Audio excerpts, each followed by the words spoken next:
Gracias y bienvenidos a todos hoy al culto, caras nuevas, algunos que vienen después de tiempo, bienvenidos. Y antes de la Santa Cena, quiero que se haga costumbre y quiero que ustedes también colaboren. En primer lugar, pedir, bueno, no está Ever, pero cuando, vamos a decir que se proyecten en la pantalla, todos los Santas Cenas, los requerimientos para tomar Santa Cena, para que a nadie se le olvide. Los 3 requisitos que tenemos, ¿no? Haber creído en Cristo, aceptado a Cristo, recibido a Cristo. Segundo requisito, ser bautizado en agua. Y tercero, estar en plena comunión. Hay hermanos que me sorprendió, años en la fe, que ni siquiera entienden qué es plena comunión. Es un término técnico que usamos para referirnos a una persona que está bien con Dios y con su prójimo. Esa es plena comunión. Que está bien con Dios, está en paz con Dios y con su prójimo. En otras palabras, podríamos decir, está sin pecado. ¿Ya? Está sin pecado aquella persona que va a tomar la Santa Cena. Sin pecado para con Dios y con su prójimo. Si alguien tiene pecado, le acusa su conciencia, ¿qué va a hacer? Va a abstenerse. Y abajo, le estoy dando una indicación, ¿no? Va a estar ahí escrito para todos los domingos, Santa Cena, ahí los 3 requisitos, y abajo, la advertencia grande, no con calavera necesariamente, pero advertencia. El que toma sin cumplir estos requisitos, juicio come y puede hacerse merecedor de lo que dice la Biblia en 1 Corintios 11, debilidades, enfermedades y muerte. La palabra duermen allí significa muerte, muerte física.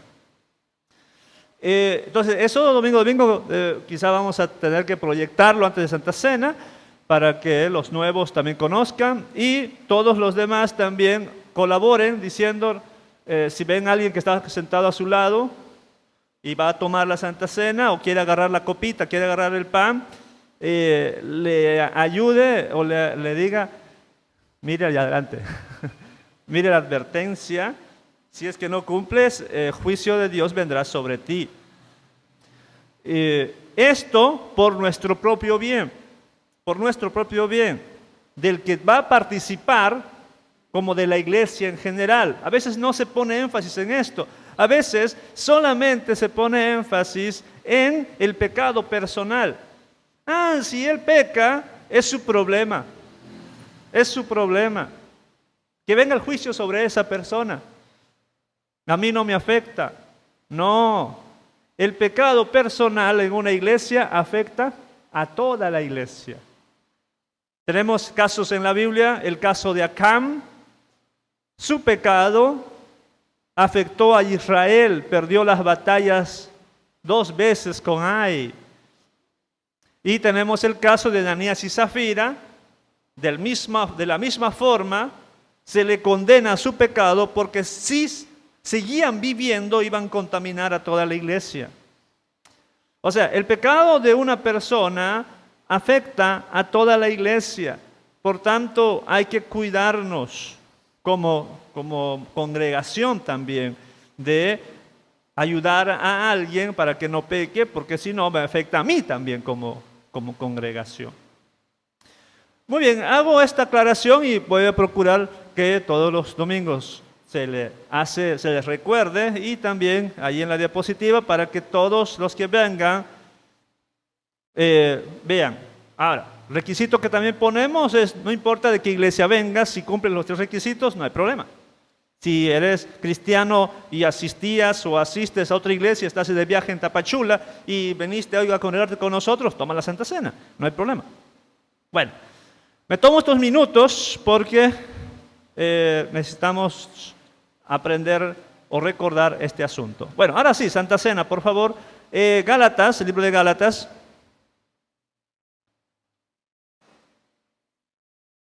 Estamos en el capítulo 4 del libro de Gálatas.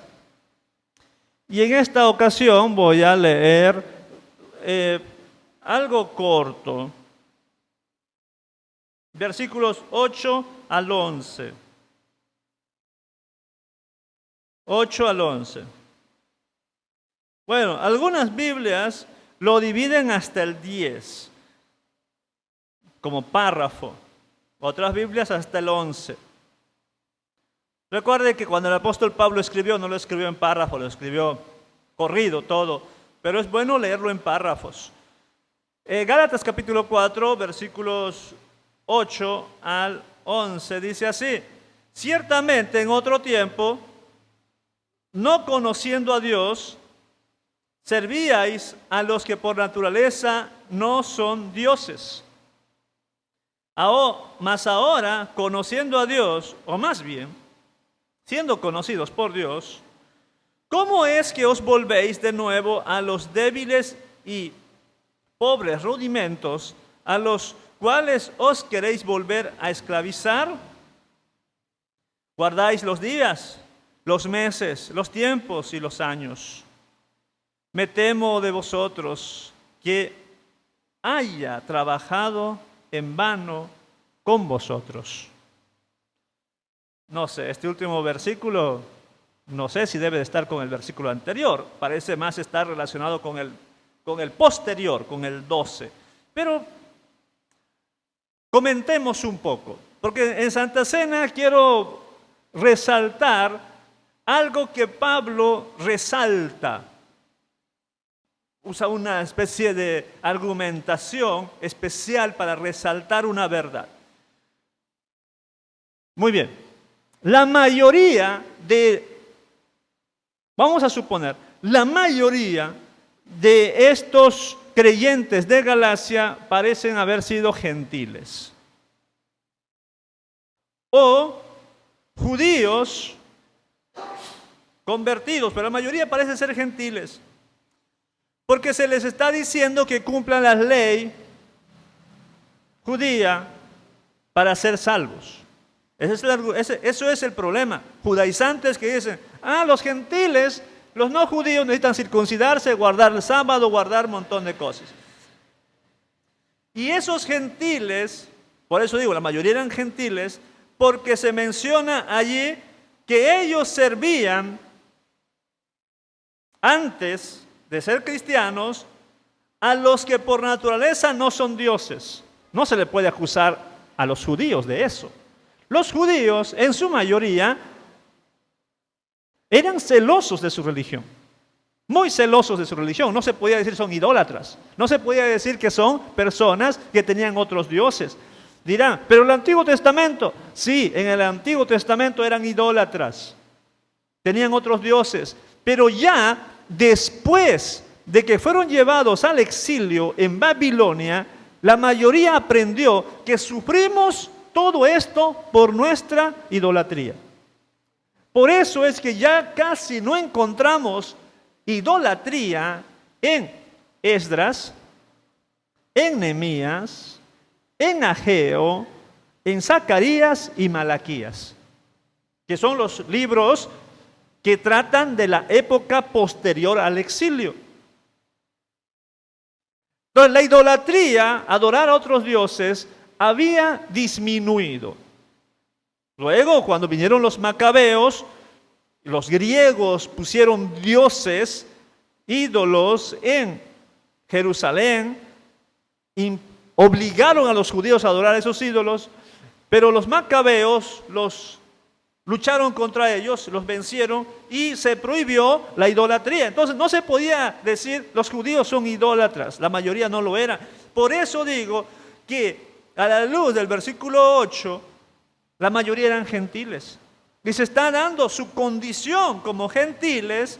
Antes de llegar a ser cristianos, ellos servían a los que por naturaleza no son dioses. Los de Gálatas. Y ustedes dirán, eso a mí no me afecta porque yo antes no era idólatra. Bueno, no sé. No sé.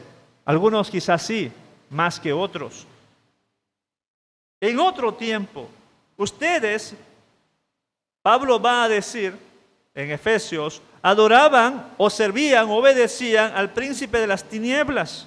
Eso está peor. No conocían a Dios. Eso era antes. Eso era antes, dice Pablo.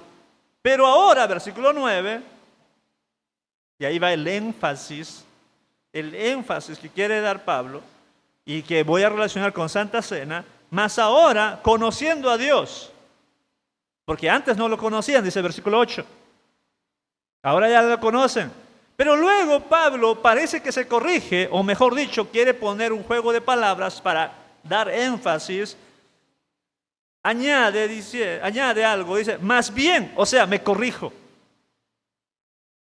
siendo conocidos por Dios. Yo no sé si ustedes entienden esto, pero para mí me encanta ese juego de palabras, ese cambio lingüístico que tenemos aquí. No conocían, ahora conocen. No es que conocen, Dios los conoce. Porque a veces queremos poner énfasis en mis logros. Yo acepté a Jesús, yo vine a la iglesia, yo comencé a leer mi Biblia, yo comencé a tal cosas. No, fue Dios. Fue Dios el que hizo el trabajo. Fue Dios el que te trajo así. Antes eras desconocido, por así decirlo, no apto delante de Dios, pero ahora sí somos conocidos. No es por tus logros, es por el logro de Dios. Ese es lo que Dios hizo por ti. Para mí, el versículo 9, en esa parte, es la parte más importante. No conocen a Dios, Dios los conoce. Ya que son conocidos por Dios, y bueno, y ustedes conocen algo a Dios, la pregunta retórica es, ¿cómo ustedes van a querer hacer cosas que los va a esclavizar? ¿Cómo quieren volver a cosas que les va a esclavizar? Porque seguir los ritos judíos como para salvarse es esclavizarse. No deben volver a eso. Versículo 10, quieren guardar los días de reposo, día de, no sé, de fiestas. Quieren guardar los meses, significa cada luna nueva, porque los judíos celebran cada luna nueva, es una fiesta, está en la Biblia. Los judíos celebran los tiempos, las cosechas, el tiempo de la siega, los años. No, eso los va a esclavizar. Y ustedes dirán, ¿conmigo qué tiene que ver todo esto? Eso está bien con los Gálatas. Con los Gálatas, porque ellos sí eran no firmes. Ellos no estaban perseverando, se dejaban llevar por cualquier doctrina. No tiene nada que ver conmigo. Les quiero decir que podemos sacar enseñanzas para nuestras vidas, inclusive con las malas experiencias de estos Gálatas. Hay algunos de ustedes que quizá todavía no conozcan a Dios. O mejor dicho, Dios no los conoce. Vienen a la iglesia, cantan, dan su ofrenda. Algunos hasta dan diezmos. Algunos toman Santa Cena. Algunos predican, dirigen culto. Cuando sea el juicio, citando las palabras del Señor Jesús, quizá diga, apartado de mí, yo no te conozco. Yo no te conozco. Porque no has creído en Jesús como debes creer, no te has arrepentido como debes arrepentirte, no estás viviendo como debes vivir. En el día del juicio dirá, no os conozco. Pero yo te llamé, Señor, yo profeticé, yo hice milagros. ¿Recuerdan lo que el Señor Jesús dijo? Apartaos de mí,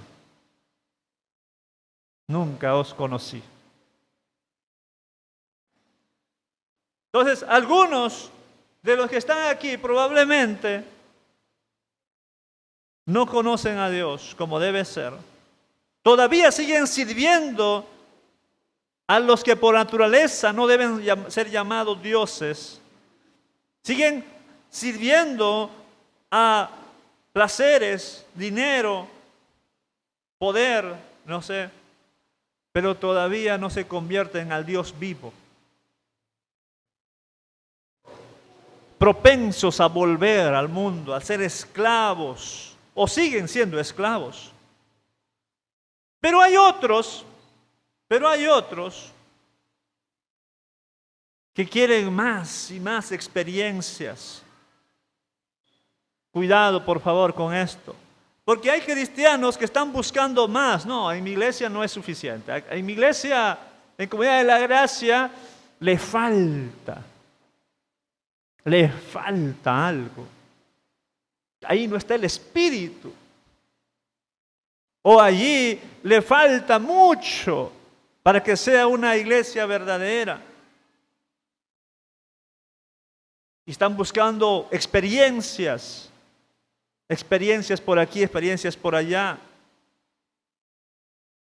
Porque creen que a través de esas experiencias van a ser salvos. No. Se es salvo por creer en Jesús, por la fe, y no por buscar nuevas experiencias, atarse con más reglas. Si yo ayuno más, soy verdaderamente salvo. Si yo doy más dinero a la iglesia, soy salvo. Si yo soy, ayudo a la gente pobre, soy salvo. Más experiencias, más activismo, creyendo que por eso voy a ser salvo. No, la salvación es por la fe. Pero si ustedes quieren hacer eso, puedan estar quizá volviendo a esclavitud. Y el apóstol Pablo dice, no, solamente el creer en Jesús. Creer en Jesús para ser salvo. No más leyes. Muy bien. Ahora, hermanos, Santa Cena. ¿Quiénes van a tomar la Santa Cena hoy? Por supuesto, los que creen en Jesús, los que han sido bautizados, los que están en plena comunión. Pero a la luz de la reflexión de hoy, los que conocen a Dios, o mejor dicho, o más bien, los que son conocidos por Dios. Van a tomar la Santa Cena los que conocen a Dios, o más bien, los que son conocidos por Dios. Vamos a orar. Señor, te quiero agradecer por la oportunidad que nos das de tomar la Santa Cena hoy y pedirte, Padre, de que bendigas a cada uno de tus hijos que vinieron al culto, los invitados que vinieron al culto, todos los que están presentes aquí hoy. Bendice sus vidas, Señor, bendice sus vidas, porque vinieron y el solo hecho de venir ya demuestra el interés que tienen. O tú puedes usar la administración para hablarles. Bendice sus vidas, Señor. Pero de manera especial queremos ahora tomar la Santa Cena. Los que te conocemos, Señor. Los que te conocemos. Mejor dicho, los que somos conocidos por ti. Los que somos conocidos por ti. Los que tú nos conoces, Señor.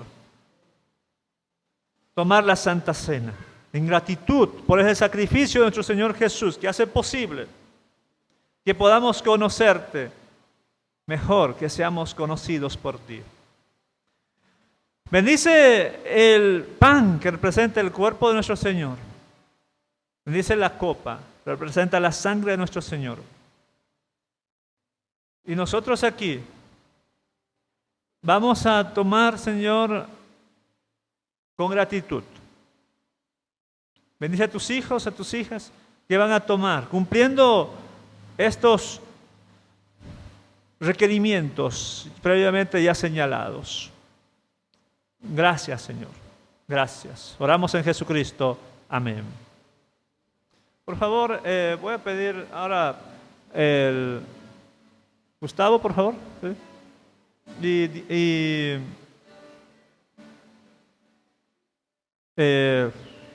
Eric.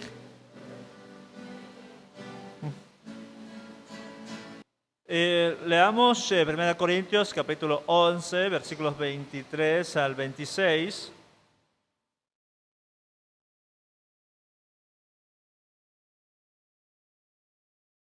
Dice los versículos 23 y 24.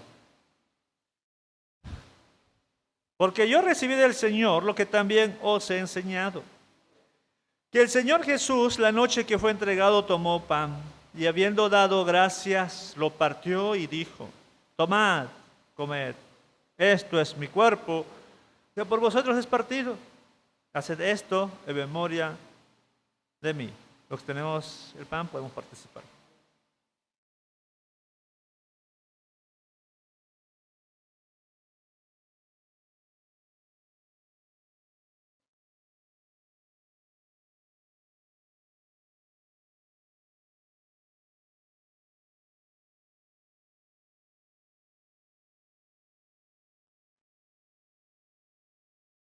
Versículo 25. Asimismo, tomó también la copa después de haber cenado, diciendo: esta copa es el nuevo pacto en mi sangre. Haced esto todas las veces que la bebiereis en memoria de mí. Los que tenemos la copa podemos participar.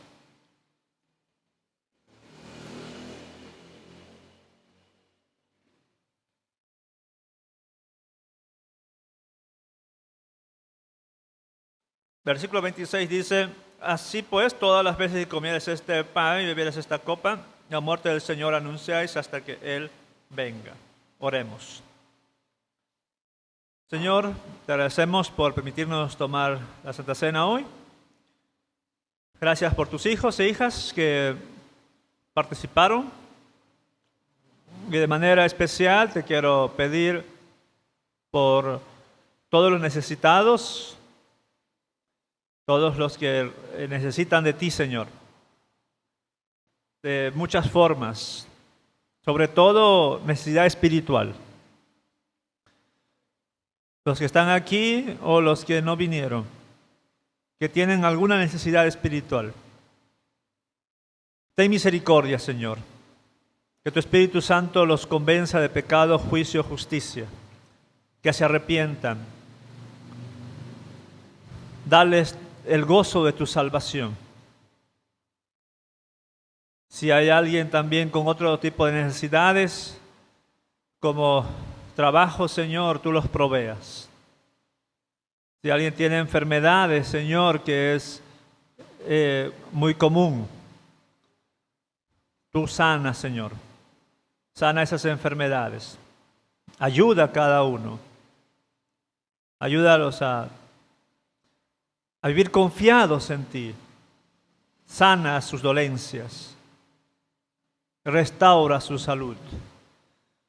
Señor, ten misericordia de cada uno de nosotros también y usa a tu siervo Víctor en la predicación, a las maestras en la clase con los niños y todos salgamos hoy bendecidos. Gracias, gracias. En Jesucristo oramos. Amén. Bendiciones, amados hermanos. Los vasitos con mucho cuidado, por favor. Hola hermanos, muy buenos días. Por favor, pido a los niños que pasen a la parte de atrás con las maestras de la escuela dominical. Mientras tanto, los adultos nos quedamos en esta zona, en la sala principal, para escuchar la palabra del Señor. Mis hermanos, en esta mañana tenemos varias visitas y tenemos la visita primeramente de Martín Arriola. Bienvenido seas, Martín, a la casa del Señor.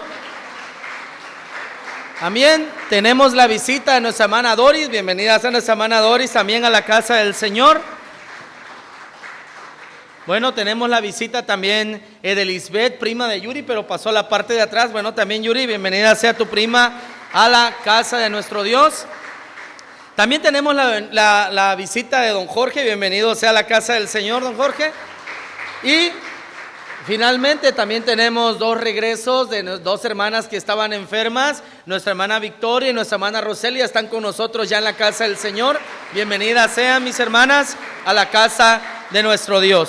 Bueno, mis hermanos, como lo prometido es deuda, no recuerdo si fue en un culto entre semana, el día miércoles, prometí predicar y hacer un sermón acerca de Sodoma y de Gomorra. Creo que fue un día miércoles, sobre todo el pasaje que se encuentra en el Antiguo Testamento de Ezequiel capítulo 16, versículo 49 al 50, donde habla cómo era el proceder de Sodoma y de Gomorra.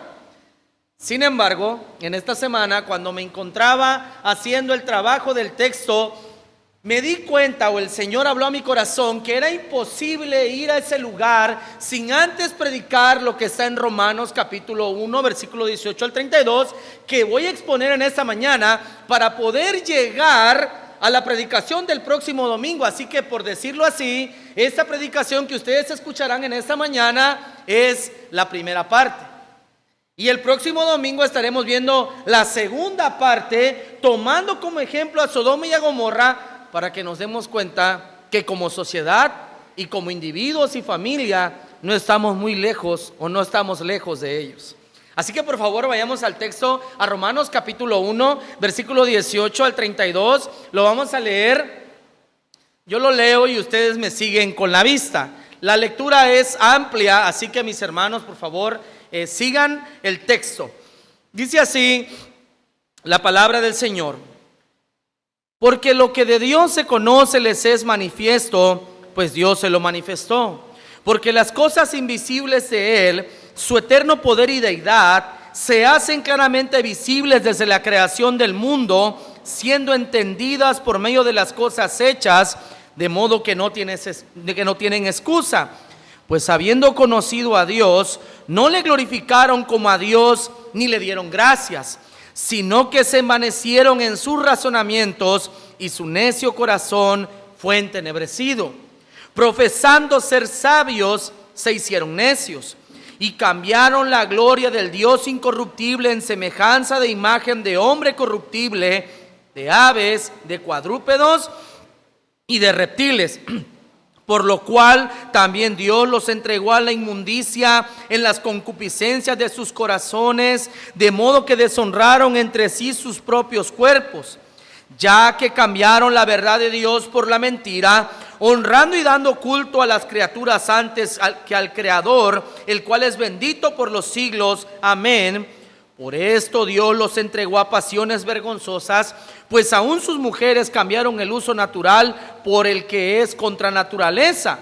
Y de igual modo también los hombres, dejando el uso natural de la mujer, se encendieron en su lascivia unos con otros, cometiendo hechos vergonzosos hombres con hombres y recibiendo en sí mismos la retribución debida a su extravío. Y como ellos no aprobaron tener en cuenta a Dios, Dios los entregó una mente reprobada para hacer cosas que no convienen, estando atestados de toda injusticia, fornicación, perversidad, avaricia, maldad, llenos de envidia, homicidios, contiendas, engaños y malignidades, murmuradores, detractores, aborrecedores de Dios, injuriosos, soberbios, altivos, inventores de males, desobedientes a los padres. Y voy a brincar el versículo 32, quienes habiendo entendido el juicio de Dios, que los que practican tales cosas son dignos de muerte, no solo las hacen, sino que también se complacen con los que la practican. Mis hermanos, como decía en la introducción, mis hermanos, para nadie es un secreto que la sociedad del siglo XXI anda mal. Algo está mal en nuestra sociedad del siglo XXI. Miren, a pesar de los avances tecnológicos, científicos y de todo lo que hoy hay, mis hermanos, en esta sociedad del siglo XXI, algo está muy, pero muy mal. Y este pasaje de las Escrituras, mis hermanos, nos va a revelar cuál es la patología que tiene esta sociedad. Porque cuando nosotros vamos al doctor y estamos enfermos, y para que el doctor pueda darnos la cura, primeramente nos manda a hacer estudios, nos manda a hacer biopsias cuando es algo muy serio, ¿verdad? Algo que no se ve bien. Y entonces, para que Él tenga el conocimiento y nos pueda dar exactamente el diagnóstico de qué es lo que tenemos. Mis hermanos, esta sociedad está mal, muy mal. Y quiero decirles, mis hermanos, que todo esto se debe, mis hermanos, a que somos una sociedad en abierta rebeldía con nuestro Dios.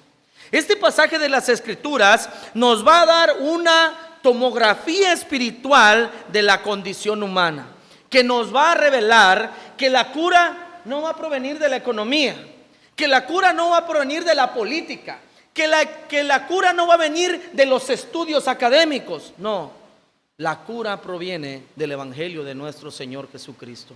Y en esa mañana quiero que meditemos bajo el tema titulado Las causas de una sociedad enferma. Las causas de una sociedad enferma. Recuerden que el próximo domingo estaremos cerrando, así que esta es la primera parte. Así que el punto número 1, la primera razón la encontramos del versículo 19 al 22 de nuestro texto en la carta a los Romanos. Y es que la primera razón por la cual esta sociedad se encuentra enferma, número 1, es por el abandono al conocimiento de Dios. Esta sociedad está enferma por el abandono al conocimiento de Dios. Versículo 19 al 22, voy a leer primero el versículo 19 al 20. Dice, porque lo que de Dios se conoce les es manifiesto, pues Dios se lo manifestó. Porque las cosas invisibles de Él, su eterno poder y deidad, se hacen claramente visibles desde la creación del mundo, siendo entendidas por medio de las cosas hechas, de modo que no tienen excusa. En pocas palabras, este texto nos está diciendo, mis hermanos, que la sociedad es culpable delante de Dios porque Dios se ha revelado a la humanidad a través de su creación. ¿Qué dice el Salmo 19, versículo 1? Dice que los cielos cuentan la gloria de Dios y el firmamento anuncia la obra de sus manos. La Biblia también nos dice, mis hermanos, en Hebreos capítulo 1, versículo 3, que Cristo sustenta toda la creación con la palabra de su poder. En pocas palabras, mis hermanos, su poder y deidad se hacen visibles en la creación del mundo. Por decirlo así, mis hermanos, las huellas dactilares de Dios se encuentran impregnadas en la creación. Ahí está el testimonio de que nuestro Dios existe. Ahí está el testimonio de que hay un creador que creó todas las cosas con entendimiento para nuestro bien. El texto en la carta a los Hebreos capítulo 1 versículo 3 dice que Dios no solo creó, sino que también sustenta toda su creación. Y por decirlo así, si Dios se descuidara por un momento de este mundo, todo este mundo se desintegraría y todos nosotros pereceríamos, mis hermanos. Otra cosa más que nos habla de la existencia de Dios, nuestra conciencia.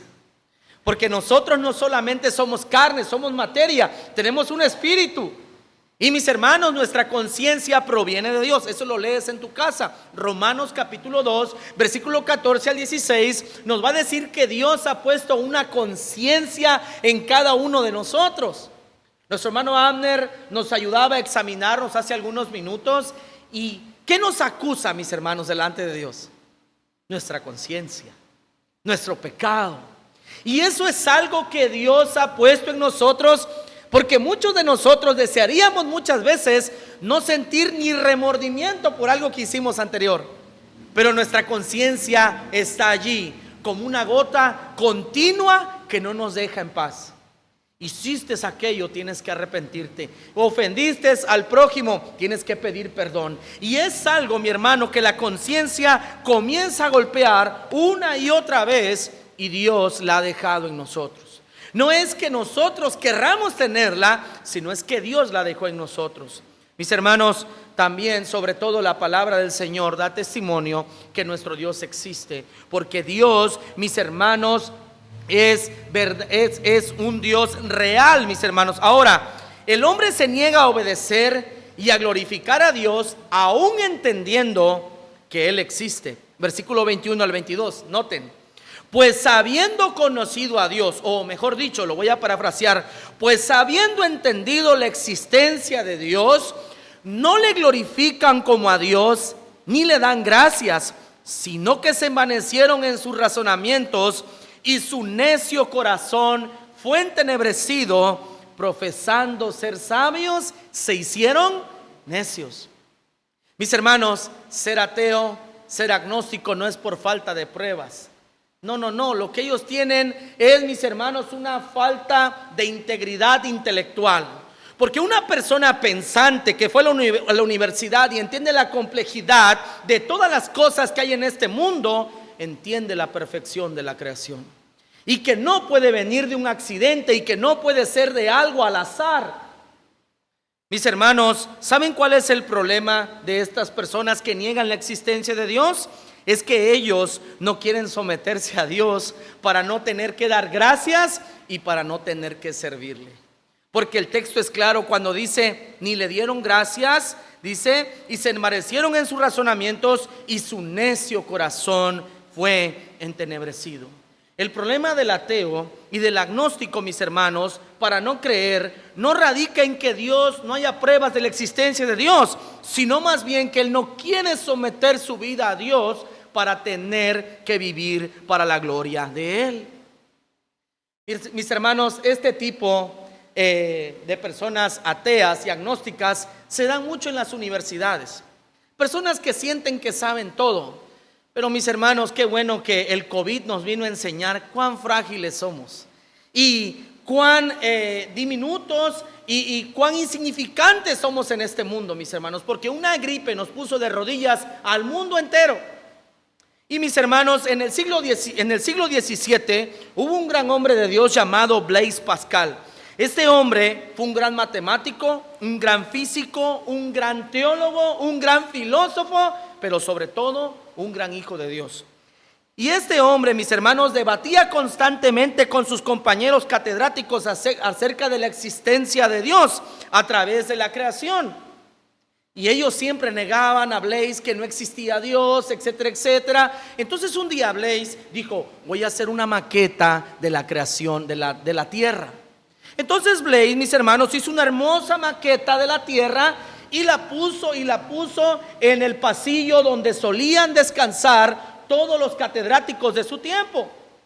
Entonces, mis hermanos, los maestros al llegar a descansar les llamó la atención esa maqueta también hecha, así que se acercaron y vieron muy de cerca, admirados, porque estaba muy bien hecha, y se comenzaron a preguntar unos a otros, oye, ¿quién hizo la maqueta? ¿Quién hizo la maqueta? No, yo no fui. Y Blaise estaba sentado viendo, escuchando las preguntas. A lo que él dijo, se creó sola. Y se rieron y dijeron, no, Blaise, ¿cómo crees que esto es posible, que una maqueta también hecha sola se haya creado? A lo que él dijo, ¿cómo es posible que algo micro ustedes estén tan seguros que fue creado y algo macro, que es la creación de Dios, ustedes digan que es un accidente en este mundo? A lo que se quedaron viendo entre ellos y no tuvieron que responder y se dieron la vuelta y se salieron del lugar, porque sabían hacia dónde Él los quería llevar acerca, mis hermanos, de la existencia de Dios. Mis hermanos, la consecuencia de no glorificar a Dios es un conocimiento entenebrecido. Las teorías de la evolución, las teorías del Big Bang y cualquier teoría que sostenga que venimos de un accidente son absurdas y ridículas. Absurdas y ridículas. Mis hermanos, este mundo, grábate esto porque esto te va a servir para toda la vida.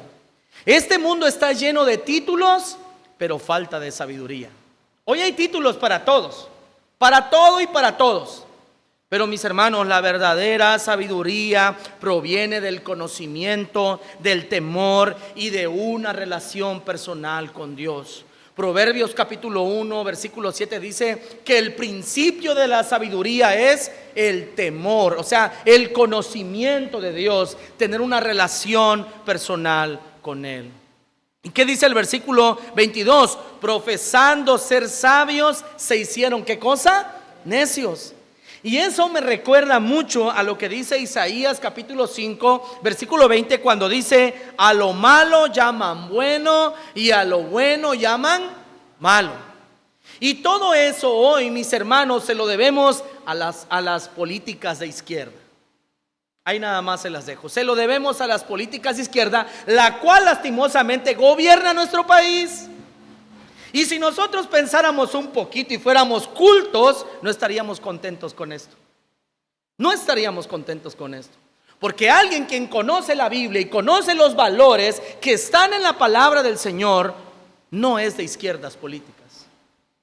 Se los dejo ahí, hermanos, no voy a hablar más. Segunda razón por la cual, mis hermanos, esta sociedad está enferma, la encontramos del versículo 23 al versículo 27, y es que esta sociedad se ha entregado a la idolatría.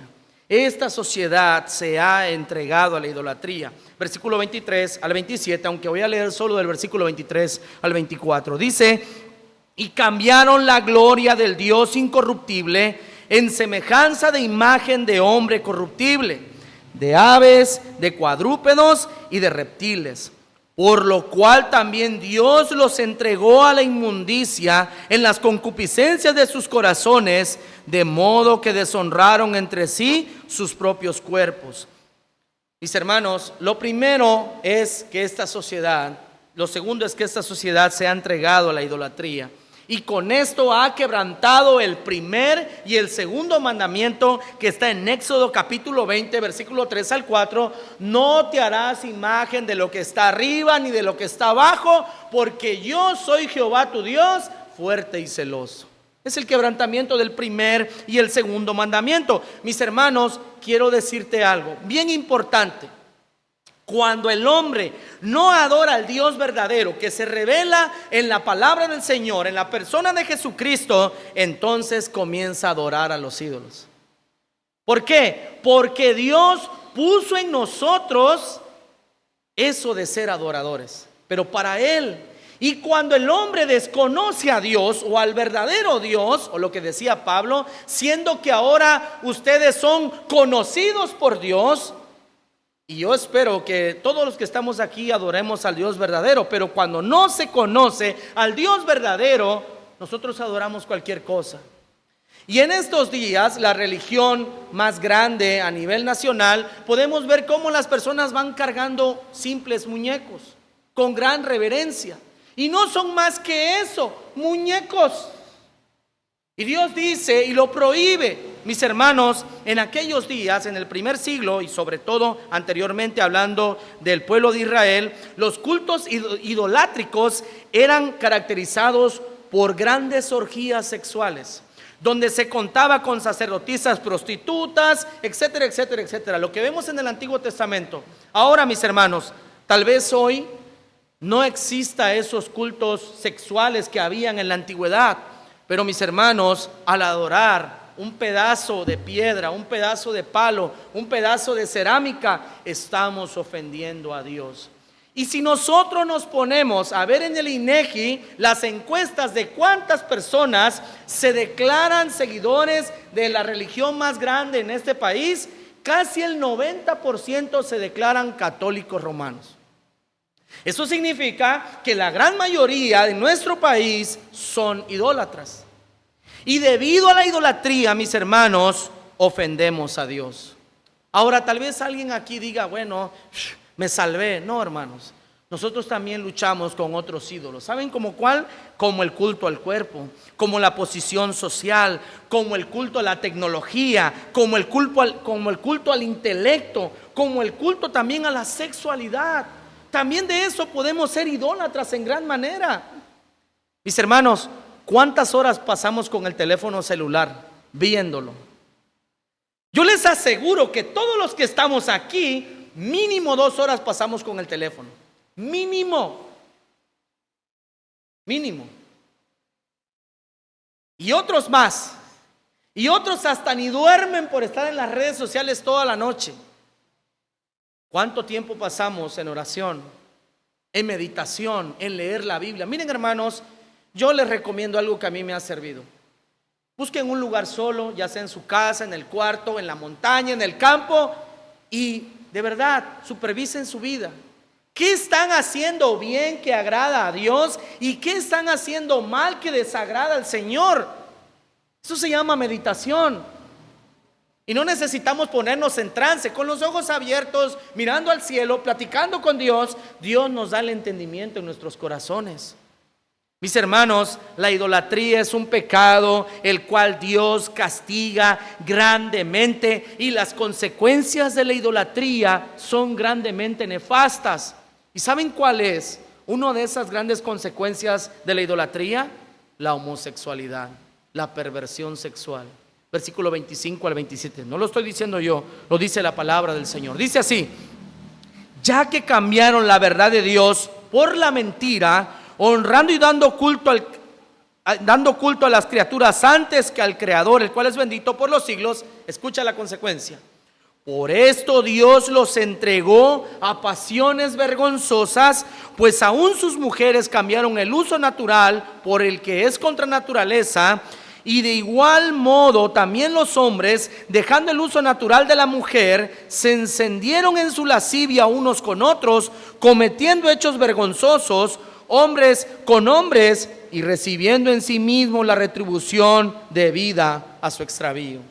En pocas palabras, mis hermanos, la consecuencia grande e inmediata de la idolatría es la homosexualidad o la perversión sexual. Mis hermanos, la homosexualidad es pecado delante del Señor. Miren, ya que las personas y esta sociedad se niegan a adorar al Dios verdadero que se revela a través de la creación, a través de la conciencia, a través de la palabra, entonces Dios los entrega a sus pasiones, y entonces comienzan a adorar a dioses de su propia imaginación.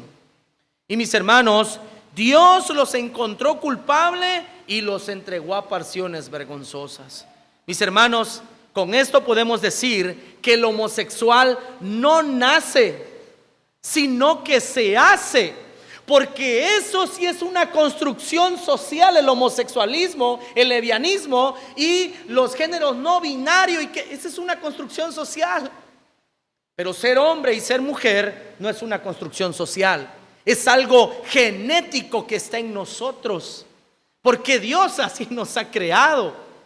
Mis hermanos, Hoy que se dicen los movimientos de izquierda que dan información, que regalan preservativos en las secundarias, píldoras del día después a las chicas menores de edad, diciendo que eso les da libertad y poder y las empodera. Bueno, ¿por qué no les dicen, mis hermanos, que siendo homosexual tienes más posibilidades de morir a temprana edad? Número 1, la primera causa de muerte en los homosexuales en toda Latinoamérica: asesinatos de pasión. 2, enfermedades venéreas, siendo el SIDA el que más se lleva a homosexuales en todo el continente. ¿Saben cuántas personas han muerto en México del SIDA? 39 millones de personas, de los cuales el 80% eran homosexuales. Entonces, si verdaderamente hay información y transparencia, hablemos claro a esos grupos y decir: hey, al elegir ser de ese bando, tienes más posibilidades de morir, tienes más posibilidades de no llegar a la plenitud de tu vida y llegar a los 60, 70 y tal vez hasta 80 años. Mis hermanos, el pecado de la idolatría es algo que a Dios le irrita. Y como decía hace algunos minutos en la introducción, Dios siempre envió castigo, y sobre todo lo que más agilizó todo aquello fue el pecado sexual. Mis hermanos, nuestro Dios es un Dios justo que paga la maldad en persona a aquel que le aborrece. Así dice la Biblia en Éxodo capítulo 20, versículo 1. Mis hermanos, cuando el hombre glorifica la creación en lugar a Dios, el Creador, mis hermanos, tiene que aplicar su disciplina en este mundo y demostrar que aunque el hombre es responsable, Él es totalmente soberano. Vuelvo a repetir eso: Dios es soberano y el hombre es responsable, y a Dios no le espanta lo que el hombre puede hacer en este mundo, porque Él tiene el control de todas las cosas. Finalmente, mis hermanos, y con eso termino esta primera prédica para cerrar el próximo domingo.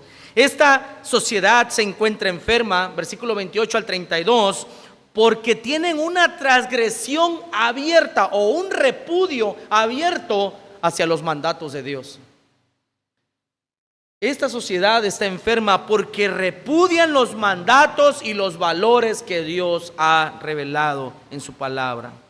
Número 1, o su punto A: esta sociedad no tiene en cuenta a Dios y a su palabra. Versículo 28: Y como ellos no aprobaron tener en cuenta a Dios, Dios los entregó una mente reprobada para hacer cosas que no convienen. Mis hermanos, no tomar en cuenta a Dios para la vida de uno mismo, como cuestiones de matrimonio, de la crianza de los hijos, de las relaciones interpersonales, del gobierno de un país, esto, mis hermanos, tarde o temprano traerá consecuencias a la sociedad, la cual estamos viendo hoy.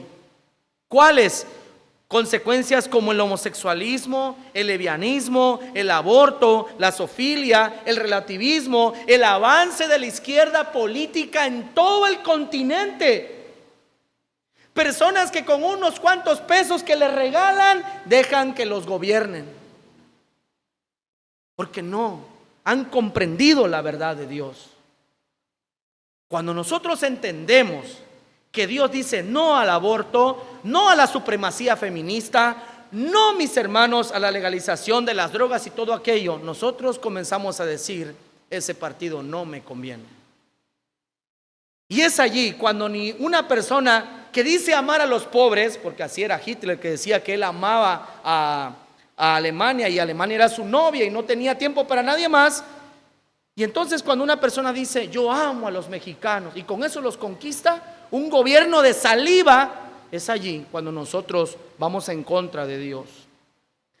Mis hermanos, en Europa y en Estados Unidos, que son los dos lugares donde más reina esto, te puedes ir a la cárcel por decirle a un homosexual que es hombre y no mujer.